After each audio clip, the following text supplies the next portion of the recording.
All right, the next one will show you these stargates. Now, if you take the circle away and the ball structures away, and just look at the flows here, again, we have those outer petals, we call them the lotus petals. We call this the living lotus. Okay. All right, and these are the natural core flows of an eternal life creation, which means energy flows out, but it also turns around and comes back. It just doesn't flow out and expand until it destroys itself and burns itself out. That's what science is watching happening to this universe, because it's not functioning normally in our local galaxy. Anyway, stargates. These structures, these flows, now this applies to a cosmos, it applies to a galaxy, it applies to a planet. The planet has a structure like this, and it applies to our bodies as individuals. It applies to atoms, actually. They have their little own structure of this. Each one of these core structures, core flows, represents a stargate that has particular structure. When you look at it on a planetary level, they are literally points on the planet that interface with these energy flow systems that connect into core. And under certain conditions, they activate, and they literally allow space, time, and matter to turn into radiation and pop up somewhere else. They are passageways. So you're talking about 12 major stargates? There are 12. They go in sets of 12. On this planet, there are a whole lot more, because the main 12, which are called the Halls of Amente stargates, they actually fell in 2003. They fell under the control of the service to self groups, let's put it that we call them the FAs, fallen angelics, right? That's what we refer to them as. And there are about 5 different, what are called interface gate systems, that were put here by the Guardians a long time ago, because this isn't the first time that there's been gate wars on this planet. In fact, 2 seedings of the human race were wiped out by the same type of, they call them Templar wars, because they're fighting over the Templar. The Stargate system on a planet or in the universe is referred to as the Templar, and that word refers to template pillars. That's what the Templar word means. That's, I mean, the whole Knights Templar and all of that stuff. I mean, these things were from the old records from Atlantis. They had pieces of them. So anyway, when we're talking about Stargates or Ascension, in Ascension, the process of doing that turn around and be able to go back into the eternal life cycles has to do with getting your body able to where you can pass through the natural structures of stargates. Now, that's great if you get your body in shape, but if you're on a planet that Templar is messed up, you're going to have a problem. You'll get stuck on the planet, and your body will reflect whatever distortion is in the planet. That's why people right now die on this planet and don't ascend instead. Death is not a natural condition. It occurs on planets that have a distortion in their stargate structure, where the natural flows are not occurring, which creates distortions in the biological forms on that planet. So we have been locked into this planet. This has been a prison planet for at least 13,000 years. And actually, we went further back than that, but there were little bits of times where the gates were working properly. This is the first time. Why everything's coming to a head right now is because it was known in 22,326 BC, which was the last Stargate opening cycle, and that one failed, that this would be the next one. They knew this time period would be the next one because there's a specific time frame in which the gates open, and they stay open for a period of time and then they close again. That's why it's all coming to a head again. Okay, so but when you're saying the gates are going to open, you're talking about the 12 that have been taken over, so to speak. Those, I'm assuming, are not going to open. Oh, yeah, they're opening them. They're going to be open. And we're opening the others. The Guardians are opening the others. Okay, even though they were taken over, they're able to go in and open them. Oh, yeah, they open them into the black hole wormhole systems. Oh, into an, okay. Yeah. Well, you can still use them, except it takes you into fall systems. Right. Yeah. So, and that is what there is has happening to be on this alternate stargates that are going to be used. Mm-hmm. And that is what we have been helping the Guardians actually bring. You have to. They need to be activated. They're very old, dormant systems, but they're rescue systems. Okay. And at this point, the reason why the Guardians are even speaking publicly about this information in interviews is because in, I think it was March 25th of 2007, something occurred in the solar system that just shut the program down. We are on a 200-year evac program, period. And that's it. The gates are closing permanently. The gates are closing in this galaxy permanently in 200 years. When you say something happened in the galaxy, can you explain a little more? I'll get to that. Okay. Yeah, okay, well, there's some great. other diagrams for that one. Yeah. This is looking at one of those core flows, just its structure, and there's like there's a pillar, a chamber inside of this. There's Merkaba fields that activate, which we'll deal with later if you want to see some of those pictures. But this is one of the Navajo core flow gates.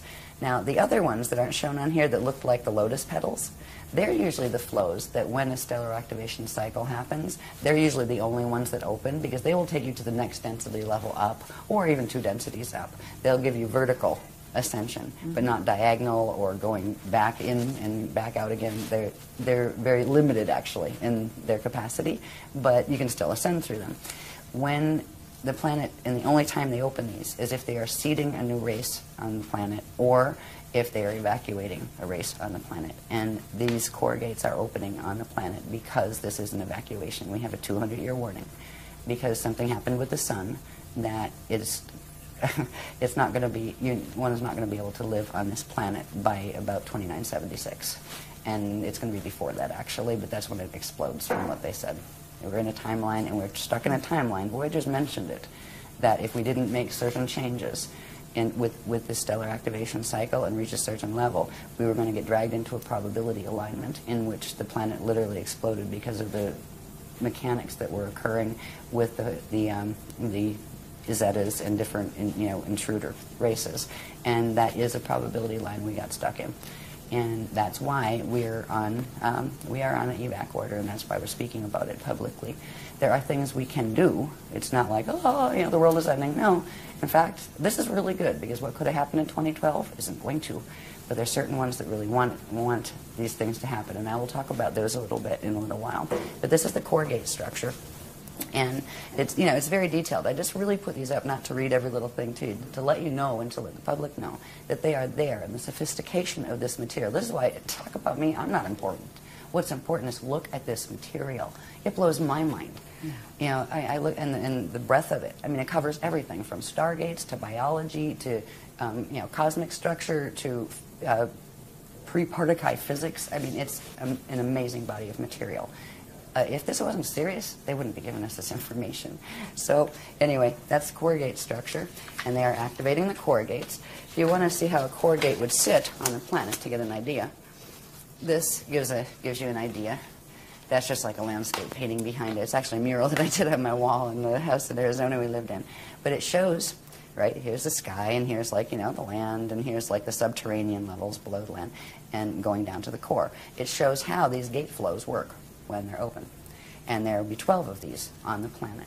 And when you would pass into, you wouldn't see this thing standing in the air. There would be a certain field, and only if your DNA was keyed to it would you even know it was there. If your DNA was not activated to be in a co-resonant energy form with that structure, you'd walk right through it, past it, not even know it was there, and you'd still be in the same place. But if you have certain things activated in the body, in the DNA template, in the light body, in the spirit body structure, etc., in your anatomy, you would be able to see it, and you would know where to stand in it, and you would know what to do and how to breathe, and you could use it and go in ascension. Okay, so the 12 stargates that we're talking about, which have been interfered with, let's say, they're located at certain places on the planet, physical places. Yeah, the outer ones are the ones that fell. The core ones won't fall. Ones won't fall. No, okay, so and those are the ones that are, you say, ancient, that are being reactivated, as you call it. Okay, and those are also located at certain places and in different places. Different places. Yep. The outer ones surface at in one set of 12 places. So there will be a lot of misdirects, I'm thinking, and there are a lot of misdirects going on the planet right now, to where certain people are directing people to focus on certain areas of the planet which contain these stargates, thinking that they are, ascension stargates, when in fact they are taking them to another place. Yes. That's not so good. Exactly. Okay. Yeah, what they are being guided to fall stargates. So they're not called stargates, they're called wormholes. And wormholes lead to black hole systems that are finite life systems. And right now they are feeding on our living system and killing it, basically. And that is why the intervention is happening. That is why the Navajo core gates are being opened, because we didn't stand a chance in this one. There was planned by, let's just say, the negative ETs and visitors, that there were 5 other occasions that extinctions were launched on this planet. They were before the humans were on it. This was going to be the 6th extinction, and it was scheduled for 2012. And because of what the Guardians are doing, that is not going to happen. we're not fighting with anyone. We're standing. And we're standing in the frequency as the Christ, and we were being taught Masters Templar mechanics to be able to assist them, or the ground crew, just like on the other side you have what we call the Metatronic crew that are working the Atlantean Death Star Merkaba stuff that is what runs the wormholes. There's a whole bunch of people running around thinking they're doing Ascension that aren't. And that is what is heartbreaking. Yes. When I started to go public with the Guardian teachings, like, oh, great, you know, it's going to be great, and the New Age movement, and everybody, yeah, we're going to love each other. Oh, my God. I ended up like the black sheep in the New Age movement. Why? Because we exposed the teachings of Thoth. Not any of the people here. We exposed the records. Thoth broke the Emerald Covenant way back in the Atlantean period. He stole one of the CDD plates, took the knowledge from it, and created the Emerald Tablets of Thoth, which had a bunch of mechanics that were the Death Star mechanics. He helped in the takeover, and he still is. Because that being is still in existence. He pops back and forth. You know, he can travel through time in his little Death Star Merkaba. But it wasn't just Thoth. There's a whole bunch of them.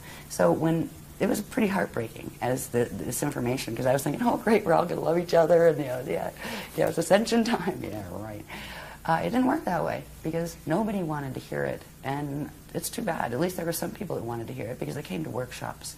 And the thing is, we asked the people that were teaching the other stuff nicely. So why don't we just have a public discussion about it? You know, seriously, we'll each put up half of a room cost and, you know, invite free to the public. And just let's discuss the topics, the issues. They wouldn't. But what they started to do was blackball me behind my back at their workshops, tell people to be afraid of me, tell them, oh, you'll die if you use your Merkaba that way. We have more Merkaba mechanics than they could dream about. I mean, they couldn't touch the stuff with a 10-foot pole. That's why they wouldn't even take on the challenge of, come, let's talk about it. Let's talk about the history. That's, you know, that you can say, well, it's this or that. But these mechanics are indisputable because they don't have the things that link them together. The Guardians showed us all of these different things, sacred geometry, how it fit, not just, oh, here it's a this. What is a that? What does it mean? How does it connect to the cosmos? They showed cosmic structure in order to show how it's supposed to work, and then they showed where the distortions they're teaching fit and what they do to pervert it. So it's been very intense since we came out with the work, and it hasn't changed. But there's a group of us that just resonate with this and go, wow. Yeah, just, wow, okay, no problem. You know? Like, yeah, well, that's one of the reasons I'm here. And, you know, I'm aware of the distortions out there. I'm aware of the attacks and so on and so forth. And, again, I have to say that people need to really go into their hearts. They need to use their heart and their intelligence to discern what resonates. And we're presenting this as what resonates, I'm going to say personally with me, but also with what I think people need to be aware of, and then they make their own decision. We've got plenty of the other side of information out there, and I think it's time that we hear from this side. And so, you know, I really want to thank you for making this opportunity possible.